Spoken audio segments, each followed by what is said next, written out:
Good morning friends, स्वागत है आप सबका आपके अपने यूट्यूब चैनल एजुका पे। आज हम आपके लिए केमिस्ट्री में एक और वीडियो लेके आए हैं मॉलिक्यूल्स एंड इट्स बॉन्ड्स के बारे में। ठीक है ना। तो हमने पिछली वीडियो में तो समझा था एटम्स के बारे में, समझा था उनको एटम्स के अंदर की सब एटॉमिक पार्टिकल्स के बारे में समझा था। इस वीडियो में हम बॉन्ड्स के बारे में समझेंगे कि कैसे दो एटम्स के बीच में बॉन्ड्स बनते हैं और उन बॉन्ड्स से जो है हमारा एक मॉलिक्यूल बनता है। कौन से टाइप के बॉन्ड्स होते हैं और उनकी क्या प्रॉपर्टीज होती है। एक फिक्स टाइप का जो बॉन्ड होता है उससे बनने वाले मॉलिक्यूल्स की फिक्स टाइप की प्रॉपर्टीज होती हैं, उन सब के बारे में हम पढ़ेंगे। साथ के साथ हम समझेंगे कि जो एटॉमिक मास और मॉलिक्यूलर मास में क्या डिफरेंस होता है, कैसे मॉलिक्यूलर मास को निकाला जाता है, और आपके एग्जाम से जुड़ी हुई कुछ और चीजें, इसी टॉपिक से जुड़ी चीजें हम समझने वाले हैं। इसलिए इस वीडियो को ध्यान से आखिर तक देखें।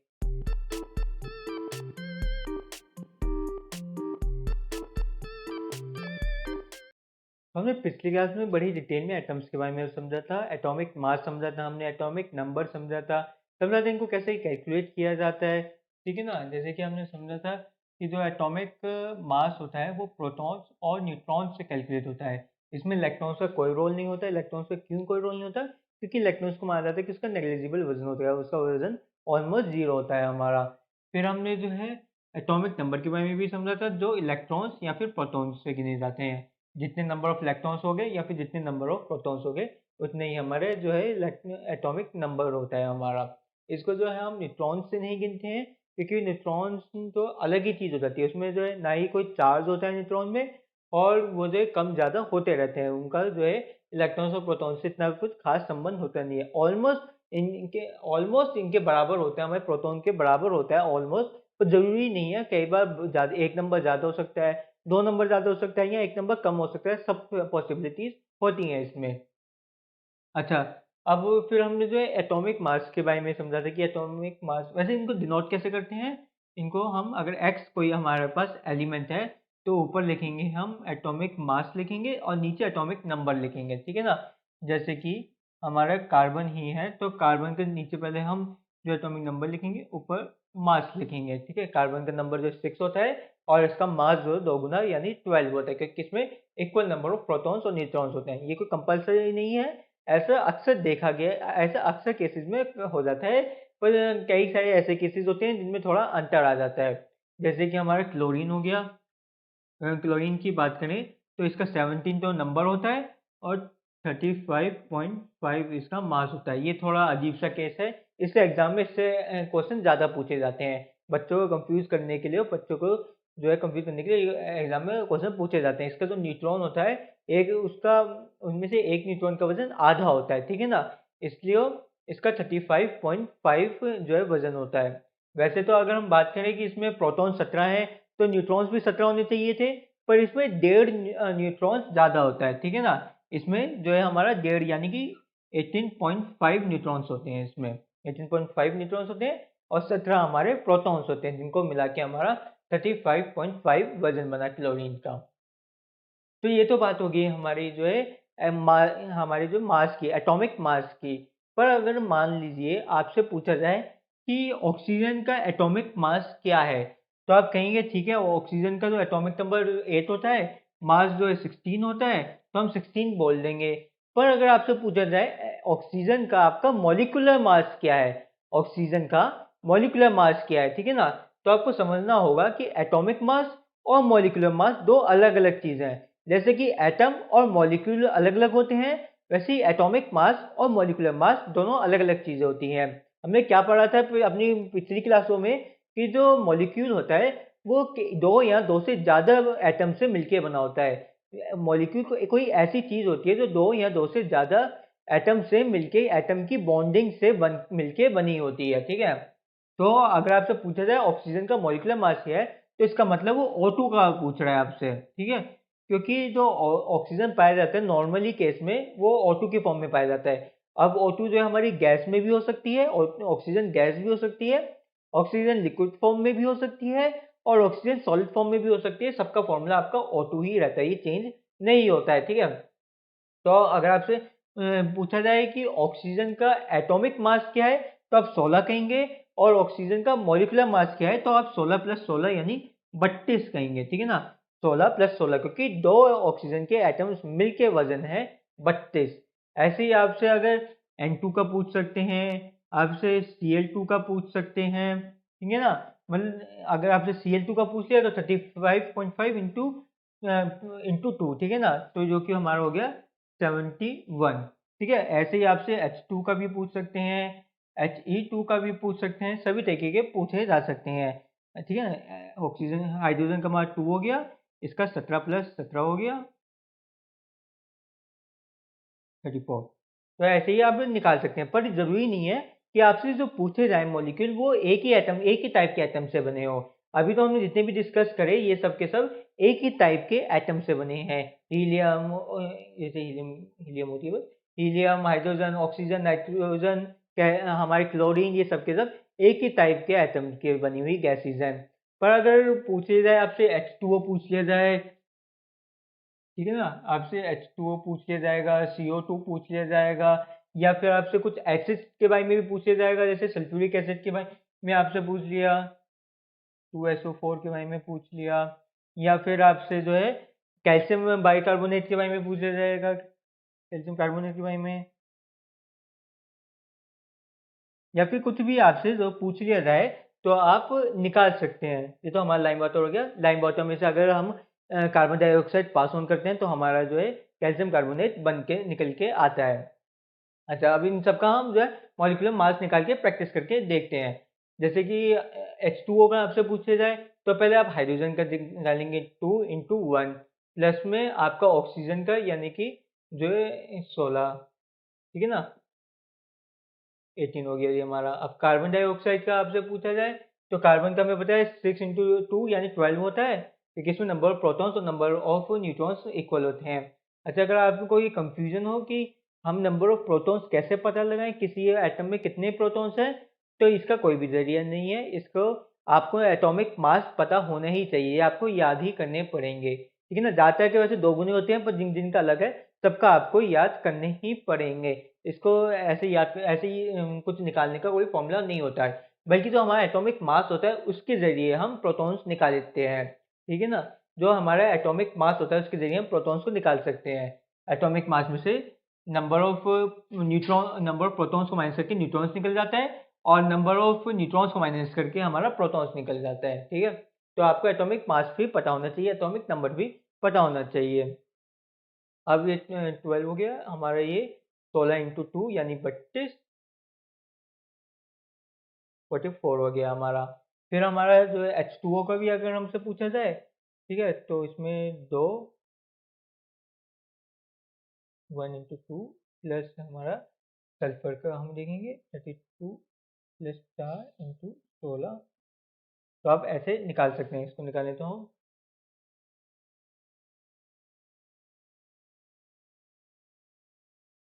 98 इसका निकल के आ गया हमारा। सल्फ्यूरिक एसिड में जो है 98 मॉलिक्यूलर वेट होता है, ठीक है ना? मॉलिक्यूलर मास इसका 98 होता है। ऐसे ही हमारा कैल्शियम इसका निकालें, लाइम वाटर का अगर हम निकालें तो इसमें हमारा निकल के आएगा, ये इसका वजन होता है 40 होता है कैल्शियम का, ठीक है ना? कैल्शियम का एटॉमिक नंबर जो 20 होता है, और इसका जो वजन होता है वो 40 होता है।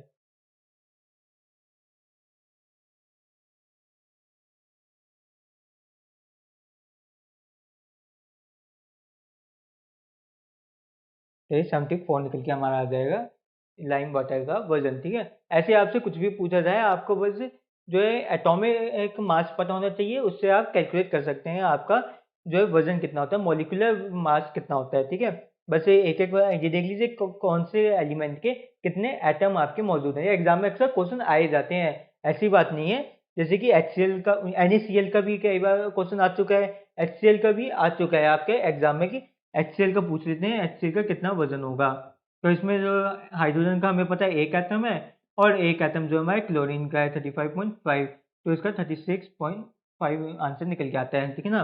तो आपका सोडियम, आपका कॉमन सॉल्ट का, या फिर जो है आपका HCl का पूछा जाता है कि मॉलिक्यूलर वजन कितना होगा। अच्छा, ये तो बात हो गई हमारे कुछ नॉर्मल एटम्स के वजन की बात हो गई। अच्छा, अब एग्जाम में ना ये भी पूछे जाते हैं आपसे कि नोबल गैसेस क्या होती हैं, जिसको इनर्ट गैसेस भी बोला जाता है। तो हमें जो मालूम है, जो नेचुरली फॉर्म होती है नेचर में, वो 6 टाइप की आपकी नोबल गैसेस या फिर इनर्ट गैसेस होती हैं। ये नोबल गैस जिसमें हमारी सबसे पहले हीलियम आती है, फिर हमारी नियॉन, आर्गन, जीनॉन, क्रिप्टॉन और आखिर में रेडॉन आती है। ठीक है, 6 होती हैं नोबल गैसेस।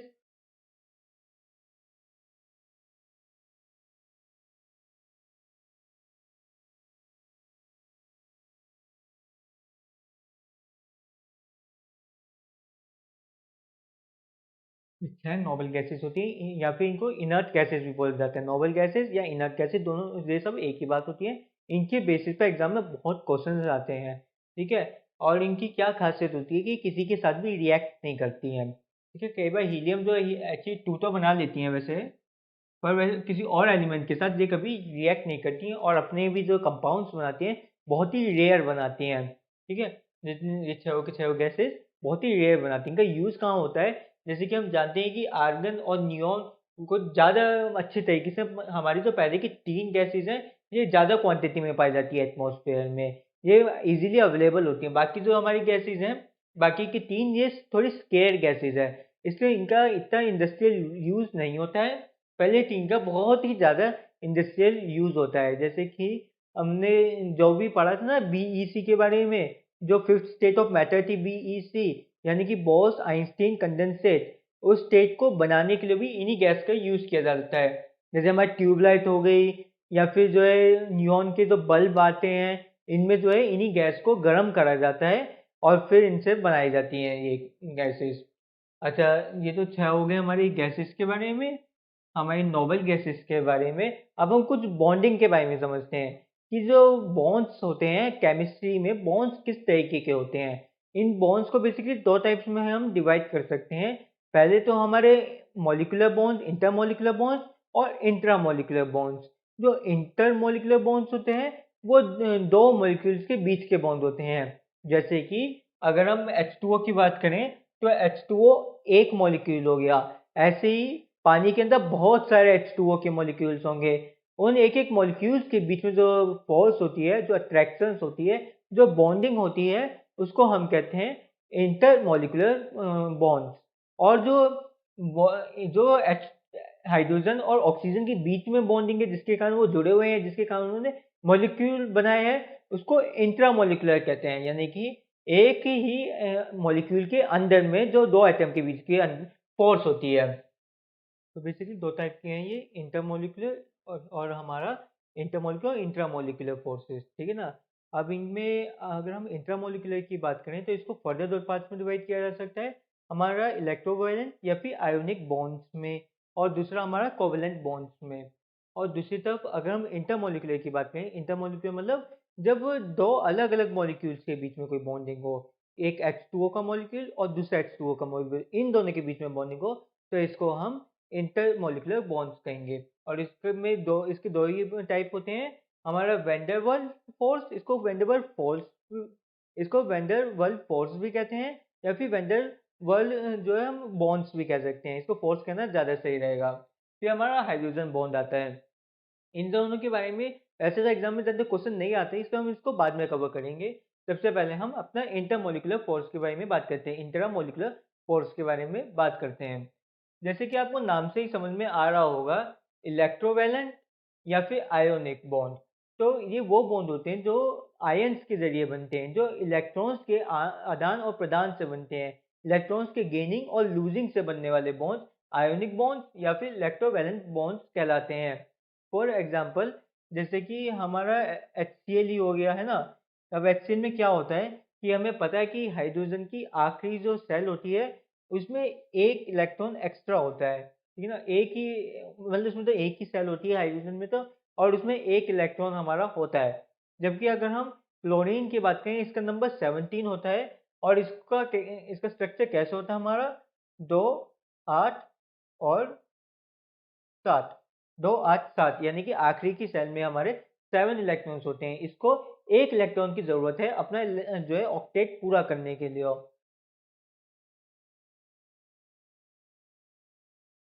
ठीक है, तो ये जो है हाइड्रोजन से उसका एक इलेक्ट्रॉन मांग लेगा।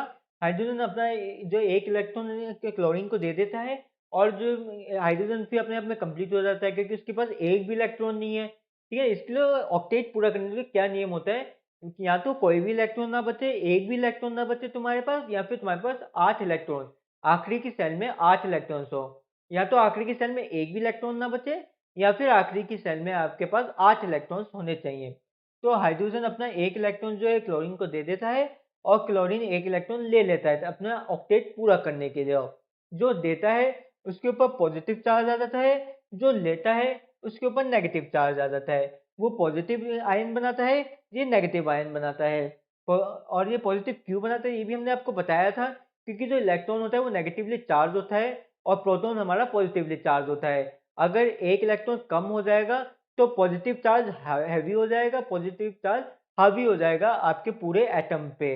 इससे वो पूरा का पूरा एटम हैवीली पॉजिटिव चार्ज हो जाएगा। जबकि अगर एक इलेक्ट्रॉन एक्स्ट्रा हो जाता है, आपके पास नेगेटिव एनर्जी ज़्यादा आ जाती है, तो पूरी तरीके से नेगेटिव एनर्जी आपके एटम पे हैवी हो जाएगी, हावी हो जाएगी, और वो नेगेटिवली चार्ज बन जाता है।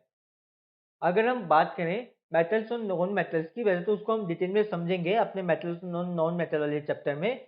पर जो मेटल्स होते हैं वो अक्सर पॉजिटिव चार्ज बनाते हैं, और जो हमारे नॉन मेटल्स होते हैं वो नेगेटिव चार्ज बनाते हैं। जैसे कि हमारा क्लोरीन नेगेटिव चार्ज बना रहा है। अगर हम NaCl की ही बात कर लें, तो NaCl में क्या होता है, इसके Na की यानी कि सोडियम के आखिरी सेल में एक इलेक्ट्रॉन होता है। इसके आखिरी के जो ऑर्बिट होती है उसमें एक इलेक्ट्रॉन होता है, और क्लोरीन का तो हमने आपको समझा ही दिया, इसमें एक इलेक्ट्रॉन कम होता है, 7 इलेक्ट्रॉन्स होते हैं। तो हमारा Na दे देगा क्लोरीन को, और ये पॉजिटिव चार्ज बना देगा, क्लोरीन हमारा नेगेटिव चार्ज बना देगा। ठीक है ना। ऐसे ही हमारा Fe2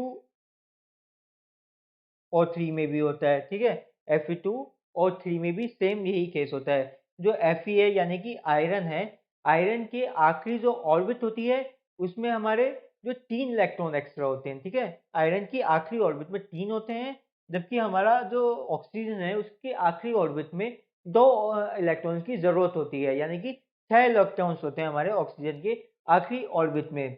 तो इसका कैसे डायग्राम बनेगा, अगर हम इसका डायग्राम भी आपको बना के दिखाएं तो Fe जो है हमारा दो Fe होंगे। तो ये दो Fe जो है हमारे तीन,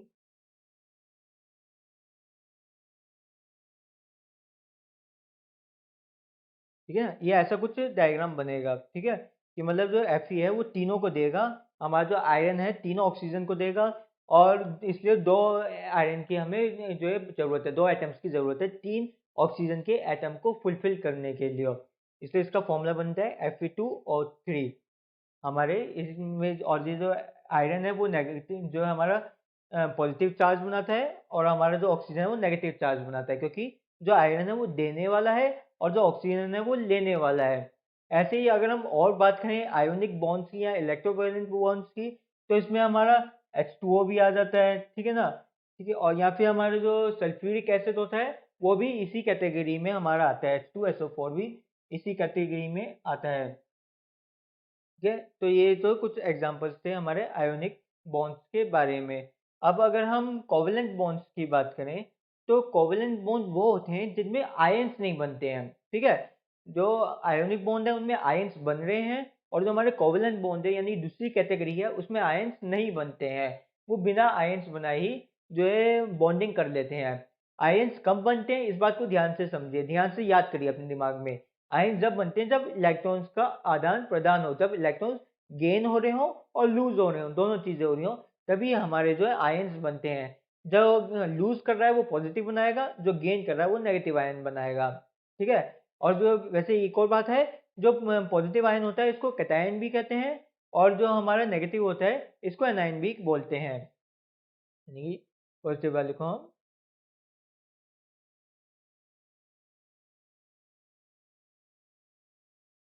पॉजिटिव वाले को कैटायन बोलते हैं, और नेगेटिव वाले को एनायन भी बोला जाता है। जो हमारे मेटल्स होते हैं वो अक्सर कैटायंस बनाते हैं, जो नॉन मेटल्स होते हैं वो अक्सर जो है एनायंस बनाते हैं हमारा। अच्छा, और अगर आयोनिक बॉन्ड्स की और बात करें, तो आयोनिक बॉन्ड्स में क्या खासियत होती है, इनके फीचर्स क्या होते हैं, कि इलेक्ट्रिसिटी के बहुत ही अच्छे कंडक्टर होते हैं। जो भी आयन हमारे आयोनिक बॉन्ड से बना हुआ केमिकल होता है या कोई भी चीज़ होती है, वो बहुत ही अच्छा जो है इलेक्ट्रिसिटी का कंडक्टर होता है, in liquid state and in gaseous state. ठीक है ना। सिर्फ लिक्विड और गैसियस स्टेट में ही इलेक्ट्रिसिटी के बहुत अच्छे कंडक्टर होते हैं, पर सॉलिड स्टेट में वो इतनी ज़्यादा अच्छे कंडक्टर नहीं होते हैं। ठीक है। यहाँ पे हम जो एलिमेंट्स की बात नहीं कर रहे हैं, हम बॉन्ड से बने हुए कंपाउंड्स की बात कर रहे हैं। जैसे कि हमें तो पता ही है कि Na हो गया या फिर Fe हो गया, ये दोनों के दोनों बहुत ही ज़्यादा स्ट्रॉन्ग कंडक्टर ऑफ इलेक्ट्रिसिटी होते हैं, क्योंकि ये दोनों मेटल्स हैं। पर जब ये कंपाउंड बनाते हैं किसी नॉन मेटल के साथ मिलकर अपना एक सॉल्ट बनाते हैं, तो वो सॉल्ट लिक्विड और गैसियस स्टेट में तो इलेक्ट्रिसिटी का अच्छा कंडक्टर होगा, पर सॉलिड स्टेट में इतना अच्छा कंडक्टर नहीं होगा। सॉलिड स्टेट में इतना अच्छा कंडक्टर नहीं होता है, ठीक है। और जबकि जो हमारे कोवेलेंट बॉन्ड होते हैं वो किसी भी स्टेट में जो है इलेक्ट्रिसिटी को कंडक्ट करते ही नहीं है, वो बहुत ही बैड कंडक्टर ऑफ इलेक्ट्रिसिटी होते हैं। सिंपल सी बात है कि जब कोई चार्ज होगा जब तो इलेक्ट्रिसिटी पास ऑन होगी तुम्हारे अंदर से। अगर तुम्हारे अंदर कोई चार्ज ही नहीं है तो तुम्हारे अंदर से कोई भी इलेक्ट्रिसिटी पास ऑन नहीं होगी। हमारी लकड़ी में कोई इलेक्ट्रिसिटी पास ऑन नहीं होती है, ठीक है ना। और हमारे ग्लास में भी कोई इलेक्ट्रिसिटी पास ऑन नहीं होती है। अच्छा, पर अगर हम कोवेलेंट बॉन्ड्स की बात करें तो ये कैसे बनते हैं? जब ये शेयरिंग नहीं कर रहे हैं तो बॉन्ड कैसे बना? जब ये एक दूसरे में गेन और लूज नहीं कर रहे हैं तो कोवेलेंट बॉन्ड बनते कैसे हैं? ये जो शेयर करके बनते हैं, जैसे कि CO2 हो गया इसका सबसे बड़ा एग्जांपल, CO2, CO या फिर आपका O2। ये जो है बहुत ही कॉमन से एग्जांपल है हमारे कोवेलेंट बॉन्ड के। CO2 में क्या होता है ठीक है, अगर हम CO2 की बात करें तो C यानी कार्बन की आखिरी ऑर्बिट में 4 होते हैं हमारे, कि आखिरी ऑर्बिट में 4 इलेक्ट्रॉन पाए जाते हैं, जबकि जो हमारा ऑक्सीजन है उसकी आखिरी ऑर्बिट में 6 इलेक्ट्रॉन्स पाए जाते हैं। अगर इसका हम डायग्राम बनाएं,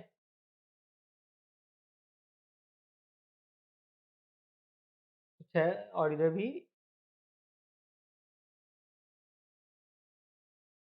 तो हमारे ये कुछ ऐसा डायग्राम बनता है, यानी कि ऑक्सीजन के आखिरी ऑर्बिट में 6 इलेक्ट्रॉन्स पाए जाते हैं, हमारे कार्बन के आखिरी ऑर्बिट में 4 इलेक्ट्रॉन्स पाए जाते हैं। तो ये कहते हैं कि हम जो शेयरिंग कर लेते हैं, हमने जो है एक बॉन्ड बनाना है, हमें जो है अपना ऑक्टेट पूरा करना है। ऑक्टेट पूरा करने के लिए हम जो इलेक्ट्रॉन्स की शेयरिंग कर लेंगे, कि थोड़े समय के लिए तू ले ले, फिर थोड़े समय के लिए मैं ले लेता हूँ। जल्दी जल्दी जो हमारा इलेक्ट्रॉन है वो तेरी ऑर्बिट में भी घूमेगा, फिर मेरी ऑर्बिट में आके घूमने लग जाएगा, फिर तेरी ऑर्बिट में आके घूमने लग जाएगा। मतलब दोनों जो है आपस में एक ही इलेक्ट्रॉन को दोनों यूज कर लेते हैं।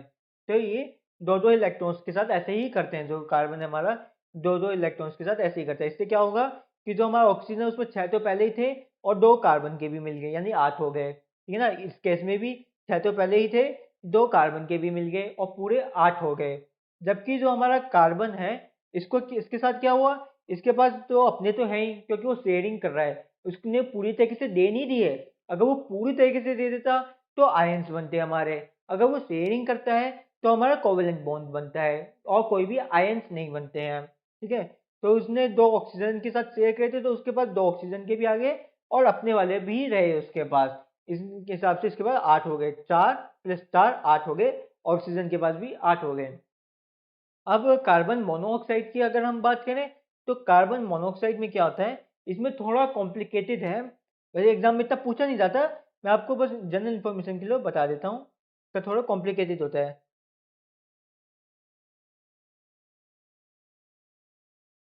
इसमें क्या होता है कि ऑक्सीजन जो है अपने 4 इलेक्ट्रॉन्स देता है शेयरिंग के लिए, और जबकि जो हमारा कार्बन है सिर्फ 2 ही इलेक्ट्रॉन्स देता है शेयरिंग के लिए, ठीक है ना।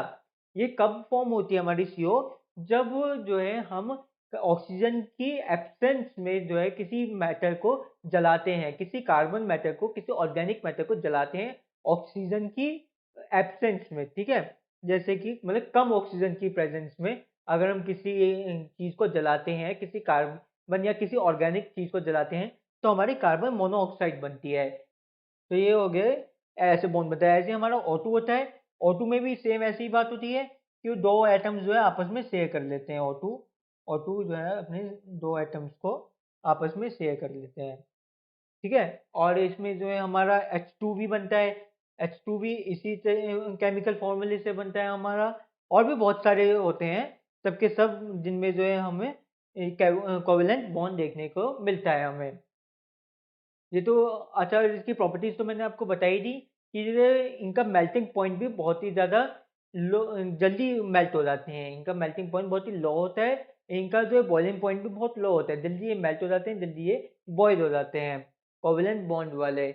और ठीक है, इसमें एक्सेप्शन है एक, जैसे कि हमारे डायमंड और ग्रेफाइट, ये बहुत ही हार्ड सब्सटेंस होते हैं, आपको पता ही है। डायमंड और ग्रेफाइट ये एक्सेप्शन है, बाकी सब जल्दी जो है उबल जाते हैं। अच्छा, अब हम इंटरमॉलिक्यूलर फोर्सेस के बारे में बात करेंगे। अभी तक हमने इंट्रामॉलिक्यूलर के बारे में समझा था कि जब एक ही मॉलिक्यूल के अंदर जो एटम्स होते हैं, उनके बीच में कैसे तरीके के बॉन्ड्स बनते हैं, जिनमें से एक हमारा इलेक्ट्रोवैलेंट था, नाम से पता चला ये इलेक्ट्रिसिटी को अच्छे तरीके से कंडक्ट करेगा, जबकि हमारा जो कोवेलेंट है, वो किसी भी स्टेट में हो, लिक्विड में हो, सॉलिड में हो, गैसेस में हो, ये कभी भी इलेक्ट्रिसिटी को अच्छे से कंडक्ट नहीं करेगा। अब अगर हम जो है इंटरमॉलिक्यूलर्स की बात करें, तो इसमें सबसे पहले आता है हमारा वैन डेर वाल्स फोर्स और फिर हमारा हाइड्रोजन बॉन्ड। जो वैन डेर वाल्स फोर्स होती है, ये प्रैक्टिकल लाइफ में बहुत ज़्यादा देखने के लिए हमें मिलती है। ये बेसिकली होती कैसे है, क्या होता है इसमें, इसका बेसिक सिद्धांत क्या है, ये आपको समझना बहुत ज़रूरी है, ठीक है ना। वैन डेर वाल्स फोर्स का आपको बेसिक सिद्धांत समझना ज़रूरी है कि देखिए, अभी हमने जैसे कि इस वाले बॉन्ड में, कोवेलेंट बॉन्ड में ही बताया था कि कुछ थोड़े तू ले ले आए, जो मेरा आखिरी के इलेक्ट्रॉन्स हैं, थोड़े तू ले ले थोड़े समय के लिए, थोड़े समय के लिए मैं ले लेता हूँ। बीच में आदान-प्रदान हमारा चलता रहेगा। थोड़ी देर के लिए वो मेरी ऑर्बिट में घूम लेगा, थोड़ी देर के लिए तेरी ऑर्बिट में घूम लेगा, ठीक है? या फिर हमारे नॉर्मल आयोनिक बॉन्ड्स ही हो गए, इसमें जो इलेक्ट्रॉन्स होते हैं बहुत ही ज़्यादा मूव करते रहते हैं। वो एक जगह नहीं ठहरते, चारों तरफ घूमते रहते हैं, हमारे एटम के चारों तरफ घूमते रहते हैं। इसके कारण क्या होता है, कभी-कभी किसी-किसी जगहों पे एटम के एक जगह पे जो है बहुत ज़्यादा पॉजिटिव चार्ज आ जाता है, एक जगह पे बहुत ज़्यादा नेगेटिव चार्ज आ जाता है। इसको मैं आपको अगर समझाना चाहूँ, तो इसको ऐसे समझिए।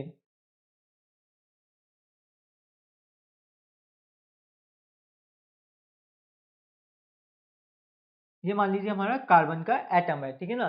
कार्बन का, क्योंकि इसमें 6 होते हैं, तो 3, 4, 5, 6, तो ये कार्बन का मान लीजिए एटम है हमारा। तो इसमें जो इलेक्ट्रॉन्स होते हैं वो सब के सब घूम रहे हैं। आखिरी की ऑर्बिट की अगर हम बात करें, तो सारे इलेक्ट्रॉन्स जो है कार्बन के चारों तरफ घूम रहे हैं।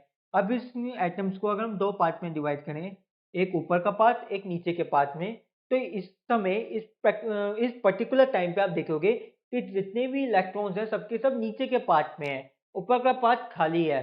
यानी कि नीचे के पार्ट में बहुत ही ज़्यादा नेगेटिव एनर्जी आ गई है और ऊपर के पार्ट पे बहुत ज़्यादा पॉजिटिव एनर्जी आ गई है। क्यों? क्योंकि जो हमारे प्रोटॉन्स होते हैं वो तो सेंटर में ही है ना? प्रोटॉन्स तो सेंटर में इक्वली डिवाइडेड होते हैं। प्रोटॉन्स हमारे सेंटर में हमारे एटम के सेंटर में होते हैं और इक्वली डिवाइडेड होते हैं। वो चारों तरफ इक्वल फोर्स लगा रहे हैं। पूरे एटम में हमारे equal amount of positive energy होती है। जबकि जो इलेक्ट्रॉन्स होते हैं, कभी वो ऊपर चले जाते हैं, कभी साइड में चले जाते हैं, कभी नीचे चले जाते हैं। तो वो नेगेटिव एनर्जी को पूरी तरीके से बार-बार जगह-जगह पे इम्बैलेंस बैलेंस करते रहते हैं, अपनी साइकिल चलाते रहते हैं। जैसे इस पर्टिकुलर टाइम पे हम देखेंगे कि ऊपर की तरफ जो है हमारी पॉजिटिव एनर्जी है, नीचे की तरफ नेगेटिव एनर्जी है, ठीक है? पर अगर यही हमारे एटम जो हैं ऊपर चले जाएँ, तो सब कुछ पलट जाएगा। फिर जो है नीचे की तरफ हमारी पॉजिटिव एनर्जी हो जाएगी, ऊपर की तरफ नेगेटिव एनर्जी हो जाएगी। मतलब सब कुछ चेंज हो गया। टोटल ओवरऑल एटम की बात करें तो ओवरऑल एटम में तो सेम न्यूट्रल एनर्जी ही है हमारी, कि same number of electron, same number of protons ही है। इसमें तो कोई भी चार्ज नहीं है, न्यूट्रल एनर्जी है। न्यूट्रल कोई भी नो चार्ज है, या फिर आप न्यूट्रल चार्ज कह सकते हो। पर एटम के आधे पार्ट में जो हमारा नेगेटिव चार्ज है और आधे पार्ट में हमारा पॉजिटिव चार्ज है, ठीक है। अब इसी से क्या होता है, जो नेगेटिव चार्ज है तो आपको पता ही है, जो नेगेटिव चार्ज है वो पॉजिटिव चार्ज को अट्रैक्ट करता है, जो पॉजिटिव चार्ज है वो नेगेटिव चार्ज को अट्रैक्ट करता है, ठीक है ना। ये अट्रैक्शन होती है। तो इसमें क्या होता है कि आसपास के जितने भी एटम होते हैं उनमें भी सेम यही होता है। ऐसे एक और कार्बन का एटम है मान लीजिए हमारा, ठीक है, ये इसके ऊपर रखा हुआ है, तो यहाँ पे नीचे बना लीजिए ना, ये देखिए एक और कार्बन का हमारा एटम है, इसमें दो, ठीक है। तो आप देखेंगे कि इस तरफ इसमें क्या है, इस तरफ ऊपर की तरफ जो है हमारी पॉजिटिव एनर्जी हो गई, नीचे की तरफ नेगेटिव एनर्जी हो गई है। तो ये ना घूम के एटम इसके ऊपर चिपक जाएगा। ये एटम जो है हमारा पॉजिटिव नेगेटिव अट्रैक्ट होंगे और इस एटम का ऊपर का पार्ट इस वाले एटम के ऊपर के पार्ट से चिपक जाएगा। या फिर अगर इधर पॉजिटिव एनर्जी हुई और इधर नेगेटिव एनर्जी हुई,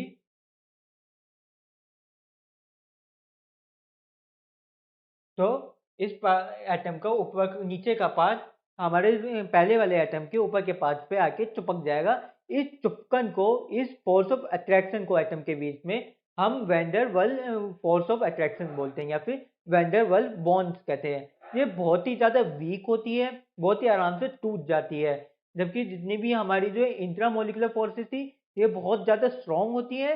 ये बिना किसी केमिकल रिएक्शन के तोड़ी नहीं जा सकती है। हम जो है अपनी खींच के, ऐसा नहीं है कि हाइड्रोजन को खींच के क्लोरीन से अलग कर देंगे। हाइड्रोजन और क्लोरीन एक साथ मिले हुए हैं तो वो मिले ही हुए हैं, इसको तोड़ा नहीं जा सकता है। अगर CO है हमारे, कार्बन मोनोऑक्साइड है, तो इन दोनों इसमें कार्बन और ऑक्सीजन को हम खींच के अलग नहीं कर सकते हैं। जबकि वैन der Waals जो है बड़ी आसानी से थोड़ी सी मेहनत से ही अलग करी जा सकती है। इसके जो हमें एग्जाम्पल देखने को मिलता है वो गीको लिजर्ड में देखने को मिलता है। गीको लिजर्ड होती है एक, ठीक है ना, मतलब जितनी भी नॉर्मल लिजर्ड होती है उनको गीको लिजर्ड नाम की कैटेगरी में डाला जाता है। जितनी भी लिजर्ड जो हमारे छत पे चढ़ जाती हैं, आपने देखा होगा कि जो चुपकली होती है उसके हाथों पे ना ही जो हुक होते हैं ना, ना ही उसके हाथों पे कोई हुक होता है, ना ही कोई ग्लू होती है। उसके हाथ एकदम ही जो चिकने वो भी नहीं होते कि चुपचुपे हो गए जो जो चढ़ गए, ना ही उस पे जो कांटे लगे होते हैं। तो वरना अगर कांटे लगे होते हैं अगर चुपकली के हाथों पे, तो आपको दीवार पे जो निशान देखने को मिलते हैं, आपको देखने को मिलते हैं कि छोटे छोटे छेद हो गए दीवार पे चुपकली के चढ़ने से, पर आपको ऐसा भी कुछ देखने को नहीं मिलता। क्यों? तो फिर वो कैसे चुपकती है और इतनी अच्छे से कैसे चुपकी रहती है कि वो पूरा का पूरा जीवन ही जो है छत पे ही बिता देती है। आप देखोगे चुपकली कभी भी नीचे मिलेगी नहीं। आजकल तो छोटी-छोटी चुपकलियाँ हो गई हैं, वो तो नीचे आजकल चलने लग गई हैं। वो जो बड़ी-बड़ी चुपकलियाँ होती हैं, वो हमेशा ऊपर ही रहती है। तो मुझे डर लगा रहता है अगर मैं नीचे आऊँगा, तो मुझे कोई कुचल देगा। मेरी स्पीड इतनी तेज़ है नहीं, मैं नीचे चलूँगी तो फिर मुझे कोई कुचल देगा या फिर लोग मुझसे डरेंगे, कोई भी कारण हो। इसलिए वो अपने आप को सेफ महसूस करती है छत के ऊपर या दीवारों के ऊपर, और उसको खाना भी वहीं मिल जाता है। अगर ट्यूबलाइट के पास रहेगी तो फिर मच्छर भी मिल जाएँगे, वहीं पे अपना पेट पूजा भी कर लेगी चुपकली। तो कैसे इतनी ज़्यादा पूरी समय जो है बिना किसी हुक के, बिना किसी ग्लू के चिपकी रहती है। तो वो वैन डेर वाल्स फोर्स का ही यूज़ करती है, वैन डेर वाल्स फोर्स का यूज़ करती है हमारी लिज़र्ड जो होती है, गीको लिज़र्ड जो होती है। वो क्या करती है कि उसके जो हाथ होते हैं, हाथ के ऊपर, क्या अगर हम हाथों की बात करें,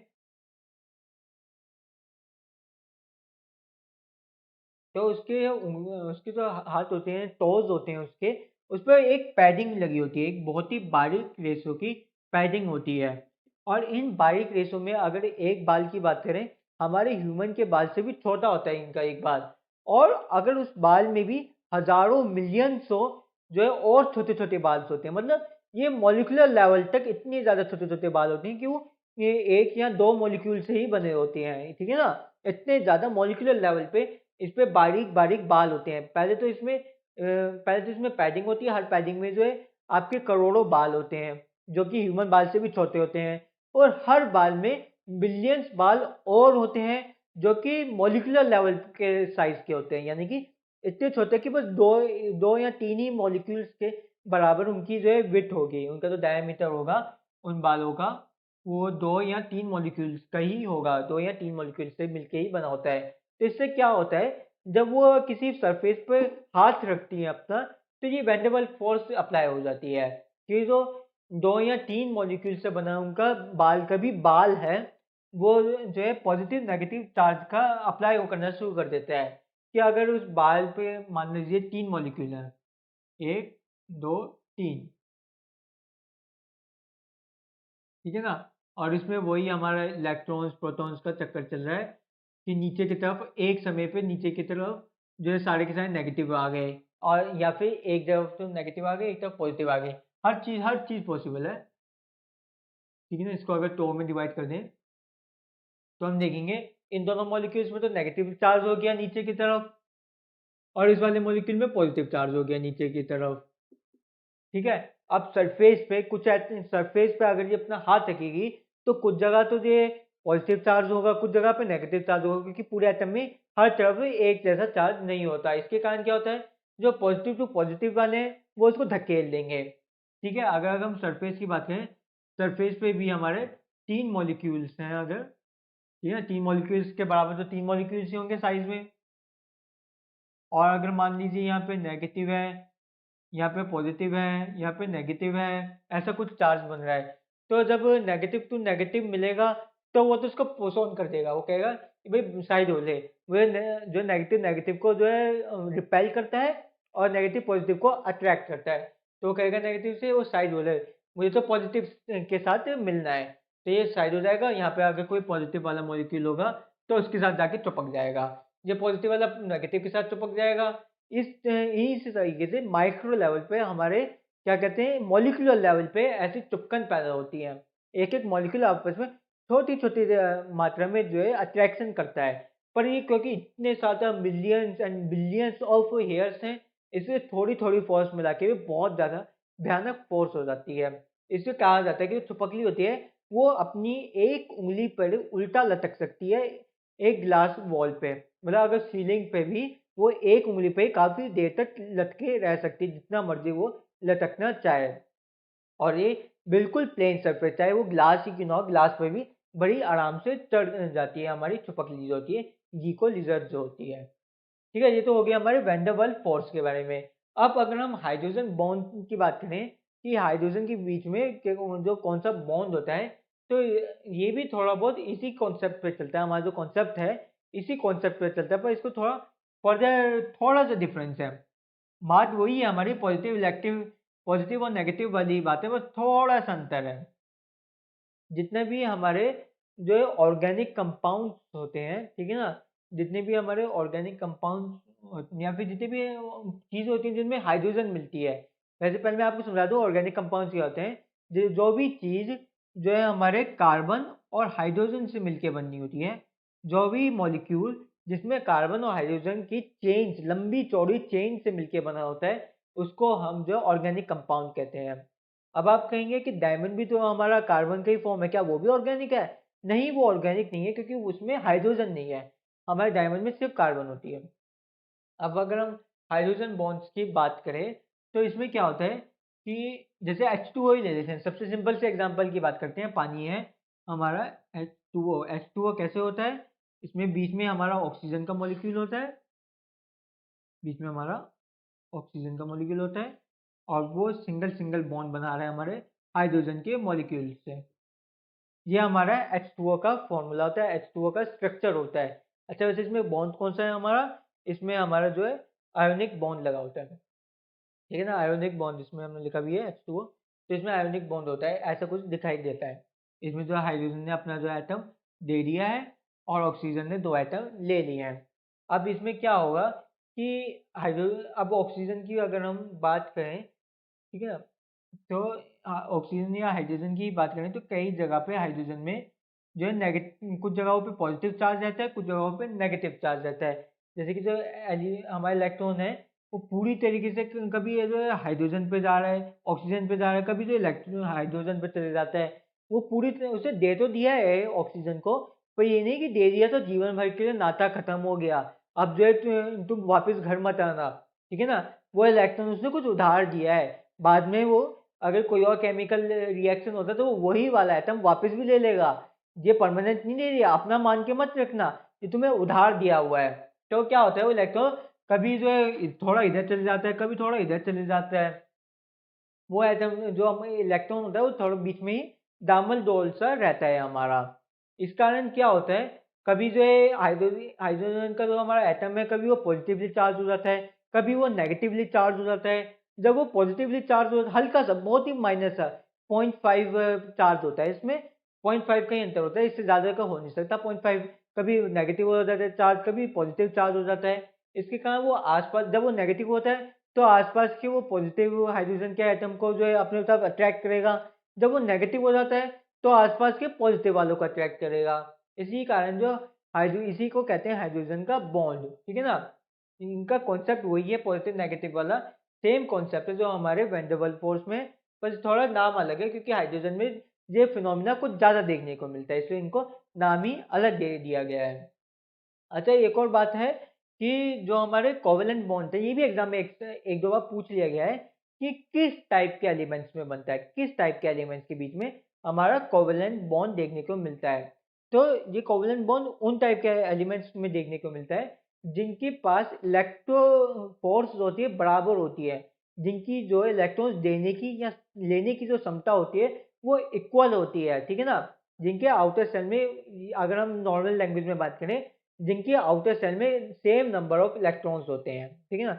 ये तो एक हमने लोकल लैंग्वेज में, एक सिंपल लैंग्वेज में बात कर दी, पर इसमें और भी फैक्टर्स होते हैं। तो हम कह सकते हैं कि अगर हम एग्जैक्ट डेफिनेशन की बात करें तो कोवेलेंट बॉन्ड उन एलिमेंट्स के बीच में बनता है, उन एटम्स के बीच में बनता है जिन एटम्स के पास सेम पावर होती है इलेक्ट्रॉन्स देने की या लेने की, सेम ताकत होती है, सेम जो है टेंडेंसी होती है इलेक्ट्रॉन्स देने की और इलेक्ट्रॉन्स लेने की। इसलिए अक्सर ये सेम टाइप के एटम्स में देखने को मिलता है। जैसे कि हमारा O2 हो गया, हमारा जो है H2 हो गया, या फिर हमारा Cl2 हो गया, ठीक है ना। जो एक ही एलिमेंट से बनने वाले जो है बाई मॉलिक्यूलर बाई एटॉमिक मॉलिक्यूलर्स होते हैं, उनमें देखने को ज़्यादा मिलता है हमारा H2, Cl2, H2, ठीक है, He2, इन सब में भी हमें कोवेलेंट बॉन्ड ही देखने को मिलता है, क्योंकि इनके पास ना, देखो क्यों होता है, प्रैक्टिकल समझो, कुछ भी रटो मत, ठीक है ना। अब इन दोनों को एक ही चीज़ शेयर करनी है, जैसे हमारे ऑक्सीजन और कार्बन, ये भी इनकी टेंडेंसी सेम सी होती है, क्योंकि दोनों के आखिर के ऑर्बिट में 6 इलेक्ट्रॉन्स होते हैं हमारे। वैसे उनमें ऑक्सीजन में 6 होते हैं, कार्बन में 4 होते हैं, फिर भी इनकी टेंडेंसी सेम सी ही होती है, ऑलमोस्ट सेम होती है इनकी टेंडेंसी, जो है इलेक्ट्रॉन लूज या गेन करने की। इनकी जो इच्छा होती है अपना ऑक्टेट बनाने की, वो सेम सी होती है। तो क्या होता है कि अगर ऑक्सीजन की ज़्यादा होती तो वो पूरे के पूरे एटम ही छीन लेता ना, वो पूरे के पूरे, वो इसके साथ शेयर ही क्यों करता कार्बन के साथ, वो पूरा का पूरा ही दोनों के दोनों खुद ही छीन लेता, अपने बदले में कुछ देता ही नहीं, ठीक है। पर और अगर कार्बन की ज़्यादा होती इच्छा, तो वो दोनों के दोनों खुद उसके चारों के चारों खुद छीन के बैठ जाता और अपने कुछ भी नहीं देता। इससे दोनों बराबरी होनी चाहिए। ये जो है हमारा कोवेलेंट बॉन्ड दो बराबर फोर्सेस में लगता है, दो बराबर इच्छाधारी जो है एटम्स के बीच में लगता है, कि जिनके बराबर टेंडेंसी हो इलेक्ट्रॉन्स देने की या लेने की, ठीक है। इससे ये Cl2, CO, H2O, O2 ऐसे चीज़ों में देखने को मिलता है। इसी के साथ हमारी जो बॉन्डिंग वाला ये चैप्टर है, ये बहुत ही अच्छी तरीके से कंप्लीट हो जाता है। एक-एक चीज़, एक-एक टॉपिक हमने बड़ी डिटेल में समझा है, बहुत सारे एग्ज़ाम्पल लेके समझाए हैं। समझाने के तो हम और भी बहुत सारे एग्ज़ाम्पल ले सकते थे, उसमें कोई लिमिट नहीं है इस चीज़ में। अब मैं चाहूँगा कि इसकी आप खुद प्रैक्टिस करें, खुद जो है बॉन्ड्स बना के देखें, अलग-अलग फ़ॉर्मूले लें और उसमें बॉन्डिंग बना के देखने की कोशिश करें।